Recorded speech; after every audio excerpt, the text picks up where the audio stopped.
Alors bonjour à tous, alors casquette Tamiya, t-shirt Tamiya, sujet Tamiya. Alors on va présenter la nouvelle, elle est arrivée ce matin, hein, la Golf 2 GTI version rallye sur châssis MF-01X. Donc ça c'est la version 4x4 des M châssis. Hein. Les M châssis, je rappelle, c'est avec les jantes qui sont d'un peu plus petit diamètre que le standard en 1/10, hein. C'est pour être plus réaliste. Et donc, vous avez dans cette famille-là donc cette version 4x4 et aussi les M05, les M06 et le nouveau châssis MB01 que je suis en train de vous présenter avec la Fiat 600 Abarth.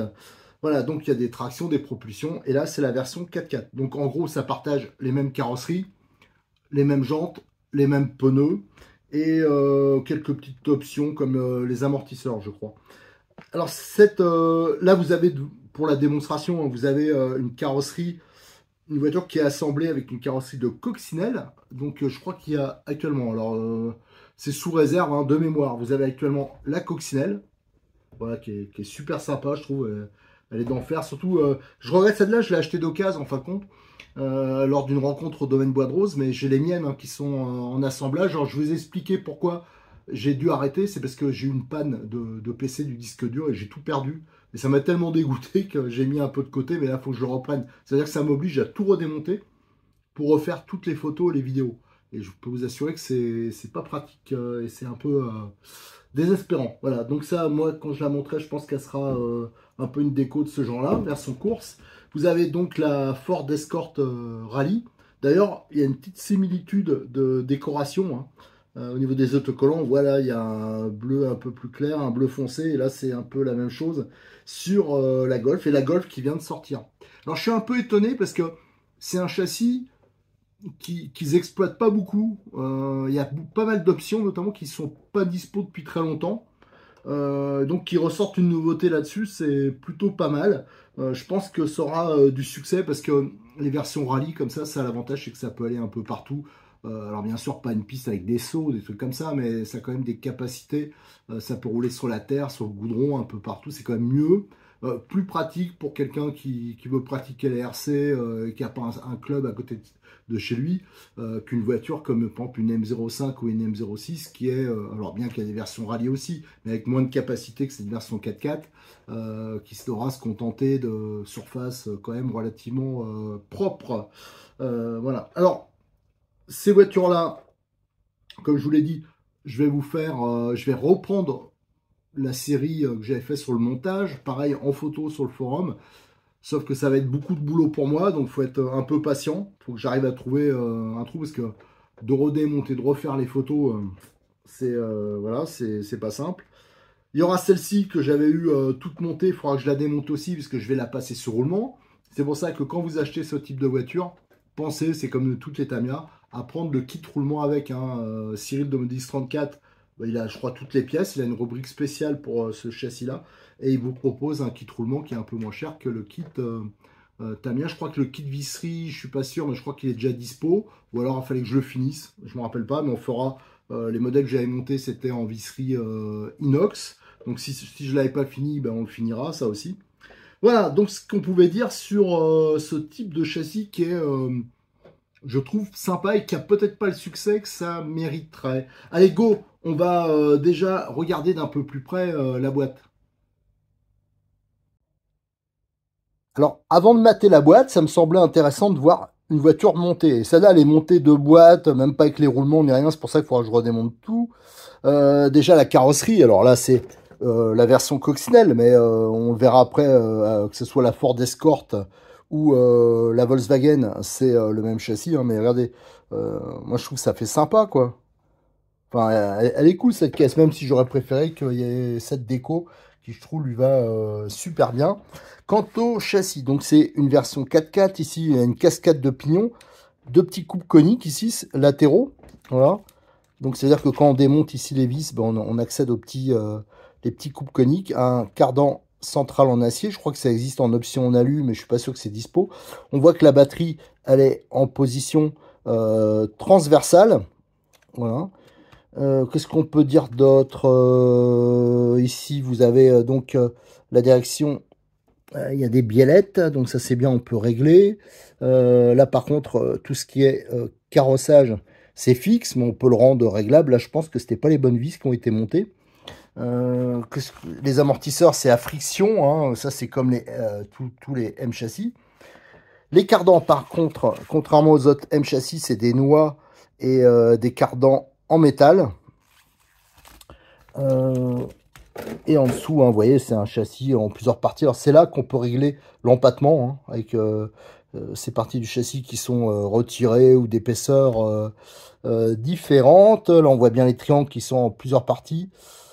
Ici, la commande de direction. Voilà. Alors j'avoue que, comme il y a un moment que je n'y ai pas touché à ce modèle-là, j'ai quelques trous de mémoire, mais je vous dis, hein, là, je suis vraiment motivé pour me relancer là-dessus. Je vais tout récupérer et dès que c'est possible, j'espère d'ici une dizaine ou une quinzaine de jours, je repartirai où j'avais arrêté les vidéos, hein, qui avaient été tournées, hein, mais je les avais paumées. Donc là, on voit un contrôleur 1060. Alors, je pense que là-dessus, je montrerai peut-être un petit brushless. On verra, on verra ça, mais je montrerai en tout cas les amortisseurs hydrauliques. On regardera pour la garde au sol. Là, je pense qu'elle n'est pas au maxi, la garde au sol.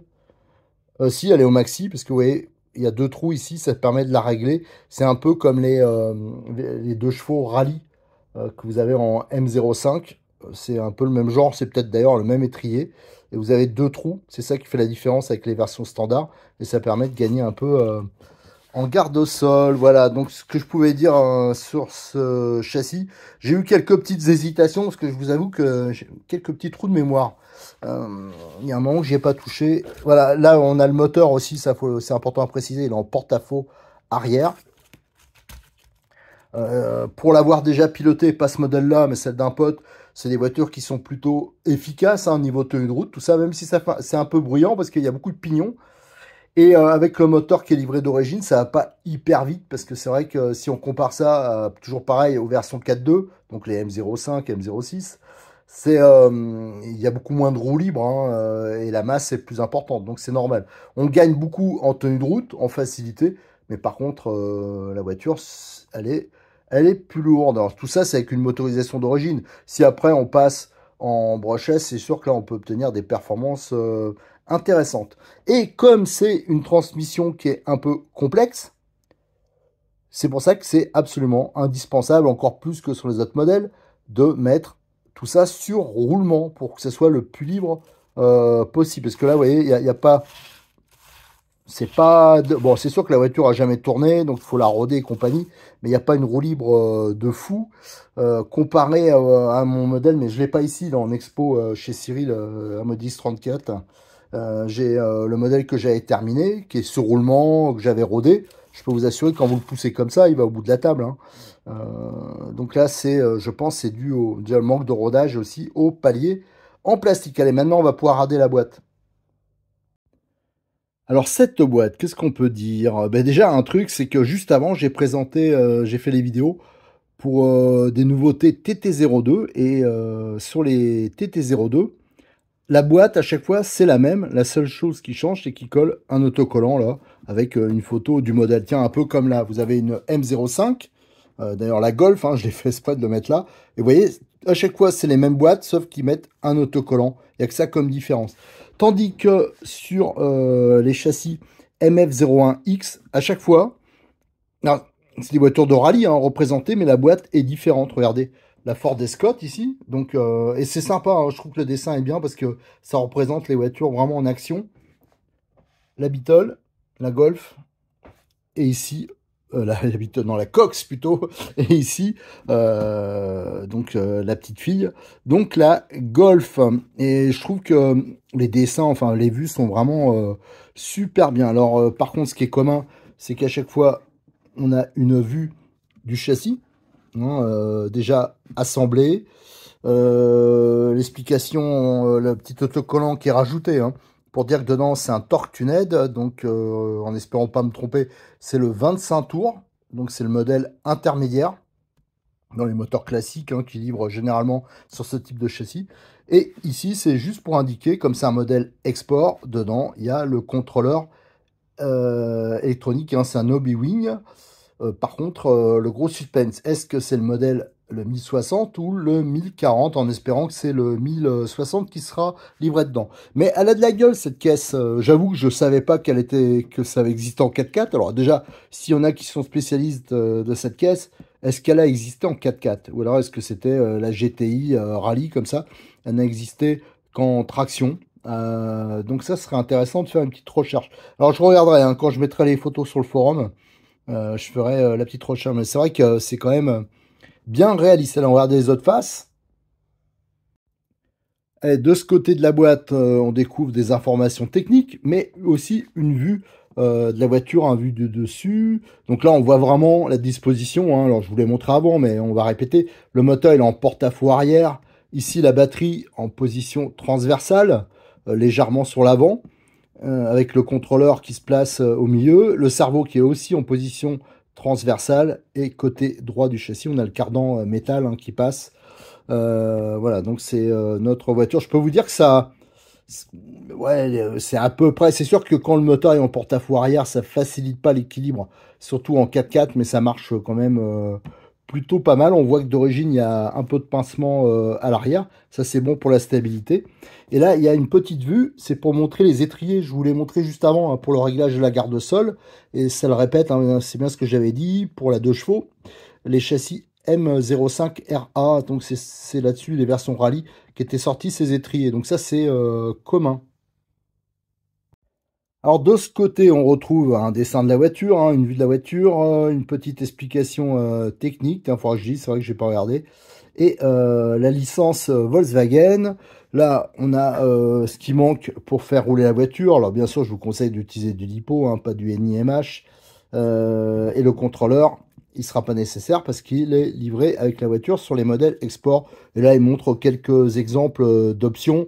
Mais ça, pour voir les options, vous allez sur le site à Cyril, il a une rubrique spécifique à ce châssis. Dessus, vous aurez les options qui sont disponibles. Allez, maintenant, là, je suis pressé. C'est d'ouvrir la boîte parce qu'il y a un peu de suspense pour plusieurs éléments. Alors, je me doute bien que c'est la même caisse hein, que celle que j'ai déjà montée. Mais surtout, tiens, d'ailleurs, je vais vérifier l'histoire de l'empattement avant d'ouvrir la boîte.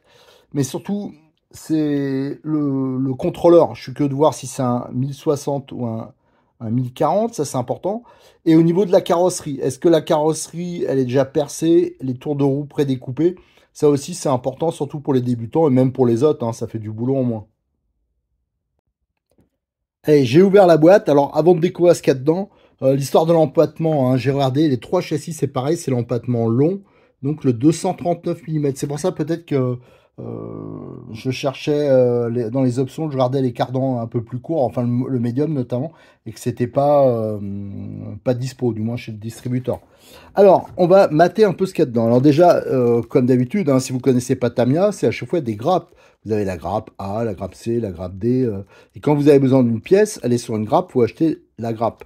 Et bien sûr, pour le montage, c'est comme une maquette. Hein, je pense que beaucoup ont déjà monté une maquette.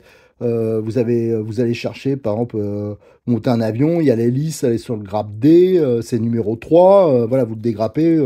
Ça correspond vraiment aux étapes de montage, donc ça reste facile. Par contre, c'est contraignant parce que c'est long de dégrapper, il faut être soigneux et surtout le faire bien, quoi. Il faut vraiment que ça soit bien ébavuré, donc il faut avoir les bons outils. Alors ici, c'est toutes les parties vitrage. Alors ça, je me rappelle pas que je l'avais sur les autres modèles. Donc on a pour les feux avant, ça c'est quand même assez sympa et je pense que ça c'est pour l'arrière. Donc c'est pour le rendre, on voit, il y a les emplacements là pour mettre des LED. Donc c'est sûrement pour le rendre fonctionnel, ça c'est bien. Ça on a une grappe qui est spécifique aussi parce que c'est les pare-chocs. Voilà.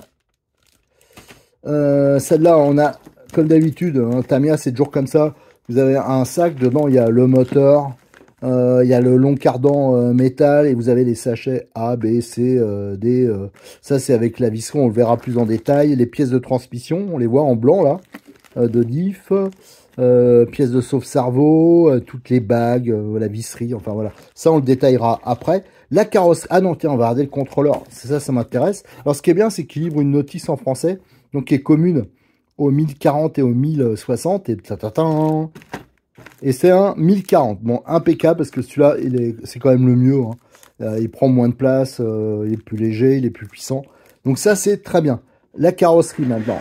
Ah, la vache, c'est pas percé. Alors ça devient rare. Alors, c'est sûrement... Alors, les spécialistes de Tamiya, il y en a qui sont largement plus spécialistes que moi dans l'histoire de Tamiya. Il y a eu tellement de modèles qui sont sortis, je peux pas tous les connaître.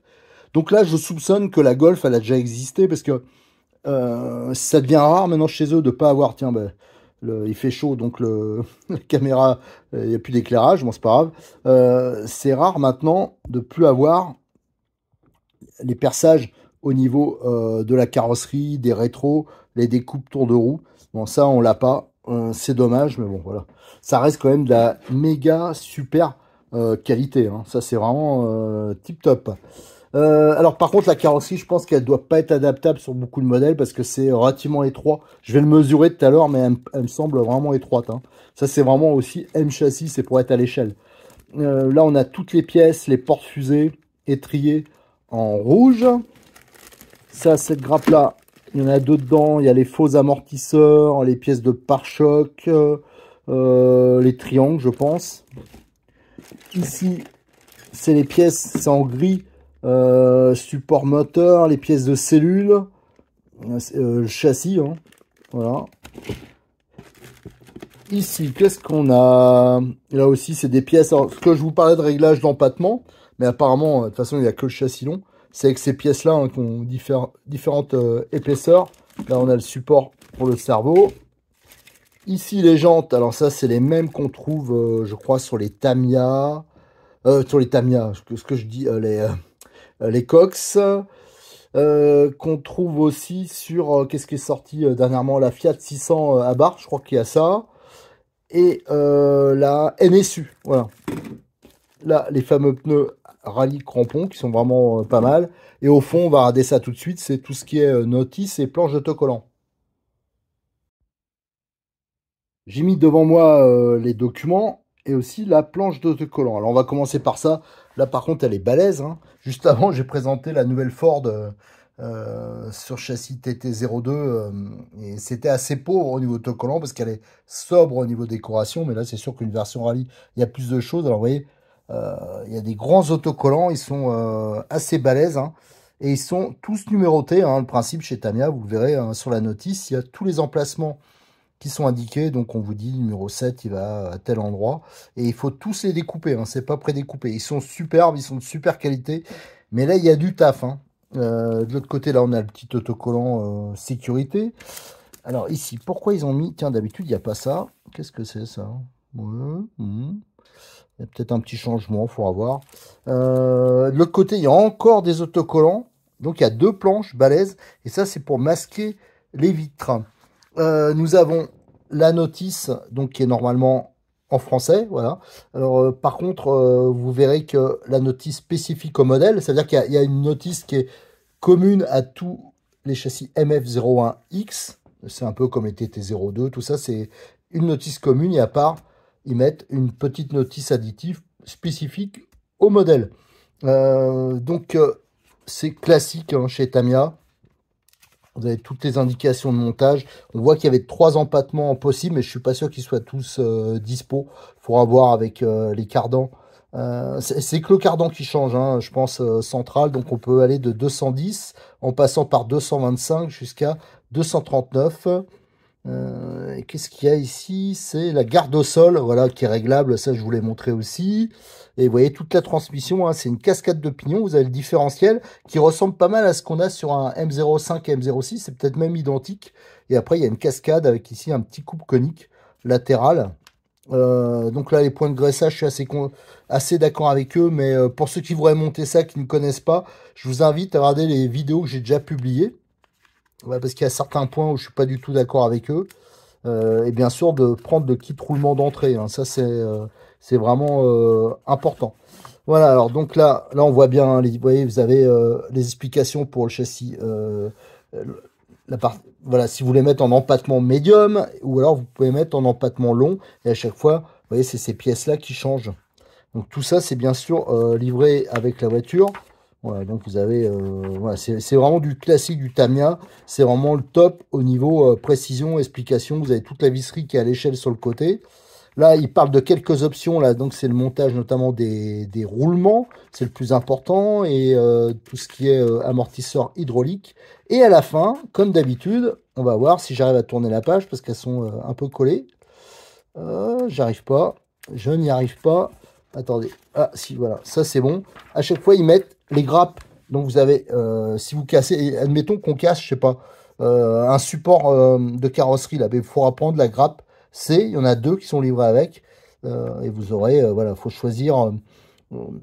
Ça permet d'avoir, pour pas trop cher, de la pièce, un peu d'avance. Et voilà, c'est pas comme les autres marques où vous aurez par exemple les supports qui sont livrés à part. Là, à chaque fois, c'est en grappe. Mais là, surtout, l'avantage de cette vue-là générale, ça vous permet d'identifier, vous cherchez une pièce, ben, vous savez qu'elle est sur telle ou telle grappe. Et vous avez bien sûr les numéros. Les pièces qui sont en sombre, c'est qu'elles ne sont pas utilisées. Et là, vous avez le contenu des sachets. Donc avec toute la visserie qui est représentée à l'échelle.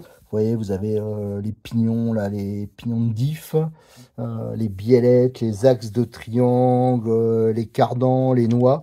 Voilà, tout ça, c'est représenté de cette façon-là. Alors, la notice, on a vu. Là, la partie spécifique à cette Golf, on va le voir. Alors là, vous avez tout ce qui est jantes. Alors, les jantes, on peut les peindre, hein. Il y a plusieurs couleurs selon les modèles, hein. Là, on dirait qu'elle n'est pas peinte, par exemple, sur cette Cox. Vous avez la mise en place des pneus, il y a un sens, hein. Faut faire attention avec cela. Et donc là, pour le découpage et le perçage de la carrosserie, vous avez tous les diamètres qui sont indiqués. Donc là, on a la découpe. Ensuite, qu'est-ce qu'on a? On a la peinture. Alors, ils vont dire la couleur où c'est marqué. Normalement, c'est du PS1. Voilà, on l'a ici. Donc, c'est de la peinture Alexandre. Hein, faites attention si vous êtes débutant, faut pas mettre n'importe quoi. Et ici, vous avez la pose des autocollants. Donc là, il y a un gros boulot. Et vous voyez, à chaque fois, c'est l'autocollant 50. Il va se mettre là, l'autocollant, voilà. Donc, il faut faire attention à ça. De l'autre côté, vous avez la mise en place. D'ailleurs, on voit en option, on peut mettre des LED de tout ce qui est pare-choc, éclairage. Ça, c'est quand même assez réaliste ce qu'ils ont fait. Mise en place des rétroviseurs qui sont montés avec un petit joint torique et un clip sa carrosserie. Ça, c'est pour éviter quand il y a un choc que ça s'arrache trop, que ce soit un peu souple le montage. Et là, mise en place hein, sur la voiture. Voilà, on a vu pour tout ce qui est notice. Alors, il nous reste un truc à regarder, c'est le contenu des sachets. Je vais déballer le sac là où ils ont tout rassemblé. Alors, on va commencer par le moteur, hein. Donc ça, c'est le modèle 25 tours intermédiaire qui est protégé par un petit caoutchouc pour son axe. Moi, je vous conseille de le rôder, hein. Ça, je vous l'ai montré déjà sur plusieurs vidéos. Et de temps en temps, un peu lubrifier avec l'huile qui va bien ici. En plus, chez eux, ils ont, alors c'est chez Tornado, je vous l'ai déjà présenté, ils ont des huiles avec un petit applicateur avec une aiguille et c'est nickel. Il faut de temps en temps donc le lubrifier avec modération, bien sûr, parce que c'est des paliers, c'est pas des roulements. Alors ensuite, on a les sachets. Alors, on a le A. Alors, quand vous montez la voiture, hein, vous avez la vis. Voilà, c'est indiqué par exemple une vis, la taille, et c'est indiqué dans quel sachet c'est. Et là, on voit, il y a de la graisse. Il y a deux tubes de graisse. On voit les paliers en plastique. En bronze, ça, faut le remplacer hein, par des roulements. On a du double face. On a la fameuse clé croix. Ça, c'est historique. Hein, c'est sur tous les Tamiya depuis des lustres. Et là, je vois des pignons de diff. Voilà, je sais pas si on les aperçoit. Non, là, ça n'avait pas fait la nette. Voilà, ici. Le B, c'est un peu la même chose. Là aussi, on a des arbres. Ça, c'est les... Je pense que c'est pour la transmission. On a encore des pignons pour différentiel avec les rondelles de calage, de la visserie. Le C, alors là, on a des cardans. Je vois ça, on a les ressorts. On a des noix, des joints toriques, de la visserie. On a aussi des biellettes. Dans le D, voilà, encore plein de visseries, des rotules, des paliers plastiques. Ça, c'est de la mousse autocollante, des colliers, l'isolant pour le moteur, la petite clé qu'il faut mieux pas utiliser. Ça, faut utiliser si vous êtes à votre premier montage, hein, prenez d'entrée des bonnes clés. J'ai déjà fait des vidéos là-dessus. Ça, c'est vraiment important. Et on retrouve encore des axes de triangle, des fusées, des cardans, pignon moteur qui est là.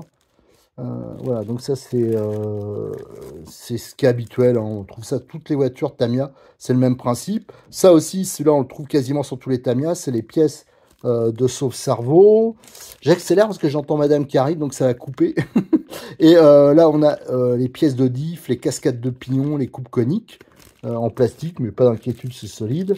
Et ici, voilà, des clips, des double face, enfin diverses pièces pour assembler la voiture. Donc là, on a déjà une vue générale sur la voiture. Je pense que pour un premier contact, c'est déjà pas mal. Et si vous voulez, si vous êtes vraiment intéressé par la voiture, vous voulez voir pour le montage et compagnie, je vous rappelle que les vidéos, elles commencent à dater un peu. Mais j'avais commencé à faire, j'avais bien entamé. Et prochainement, je vais reprendre ce montage. Donc ça sera dispo, bien sûr, en vidéo sur notre chaîne YouTube, mais aussi en photo sur le forum de rcmac.com. Allez, je vous remercie. À très bientôt donc sur le forum, sur notre chaîne. N'oubliez pas de liker les vidéos, de les partager et bien sûr de vous abonner. Et j'en profite pour remercier encore une fois Cyril, un de Modis 34, sans qui toutes ces vidéos ne seraient pas, ce serait pas possible de les faire.